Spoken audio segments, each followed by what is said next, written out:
بسم اللہ الرحمن الرحیم۔ محترم ناظرین السلام علیکم۔ پوری دنیا میں جہاں میرے دوست احباب اس ویڈیو کو دیکھ رہے ہیں، ان کو اگر واقعی دولت کو لے کر، پیسوں کو لے کر تنگی ہے، رزق ان کا بند پڑا ہے، تو اس وظیفے کو ضرور پڑھ لیں۔ 5 سے 10 منٹ نکال کر یہ وظیفہ آپ کو پڑھ لینا ہے۔ یوں تو آپ نے سورہ کوثر کو بہت بار پڑھا ہوگا، مگر آج آپ تمام دوستوں کو ایک خاص وظیفہ بتاؤں گا۔ سورہ کوثر کا اتنا پاورفل عمل بتاؤں گا، انشاءاللہ دولت اگر آپ کی 7 نسلیں بھی ختم کرنا چاہیں تو اسے ختم کرنا پائیں گی۔ یہ وظیفہ جو آج آپ کو سورہ کوثر کا وظیفہ بتاؤں گا، اس وظیفے کو پڑھنے کا طریقہ، مطلب جس طریقے سے آپ کو بتایا گیا، اور اگر آپ نے اسی طریقے سے اس ٹائم پر اس وظیفے کو پڑھ لیا تو آپ کو دولت سنبھالنا مشکل ہو جائے گی۔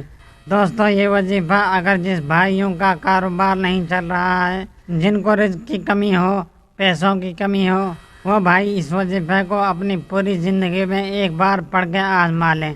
جن گھروں میں سکون نہ ہو، جن گھروں میں رزق میں برکت نہ ہو، یعنی پیسہ اگر کچھ آتا بھی ہے تو کہاں جاتا ہے یہ سمجھ نہیں آتا، پیسوں میں برکت نہیں رہتی۔ وظیفہ آپ اگر کسی بھی نماز کے بعد پڑھ لو تو زیادہ بہتر ہے۔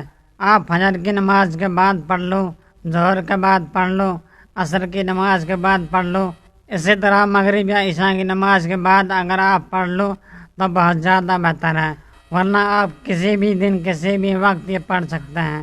کامیابی آپ کا مقدر بن جائے گی۔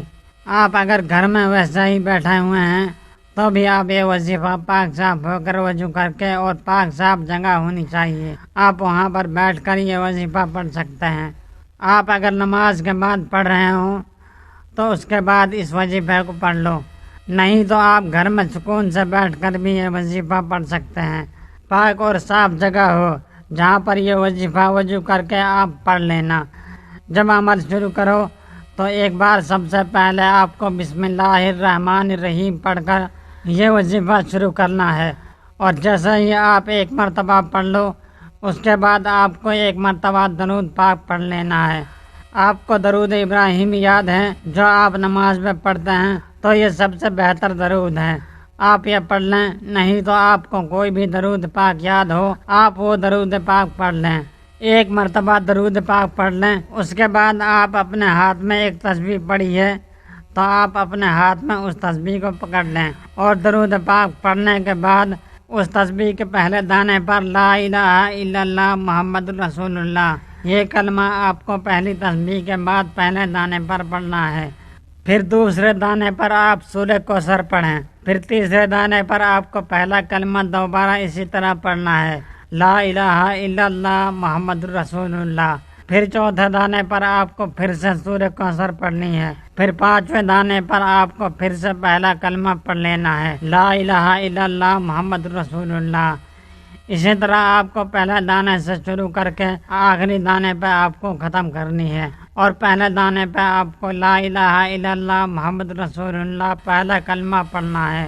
پوری تسبیح آپ کو اگر 100 دانوں کی ہے تو 100 مرتبہ آپ کو لا الہ الا اللہ محمد رسول اللہ اور سورہ کوثر ملا کے پڑھتے رہنا ہے۔ مطلب ایک مرتبہ آپ کو پہلا کلمہ پڑھنا ہے ایک دانے پر، اور اس کے بعد دوسرے دانے پر سورہ کوثر پڑھنی ہے، اسی طرح پڑھتے رہیں، اور آخر میں آپ کو سورہ کوثر پہ ختم کرنا ہے۔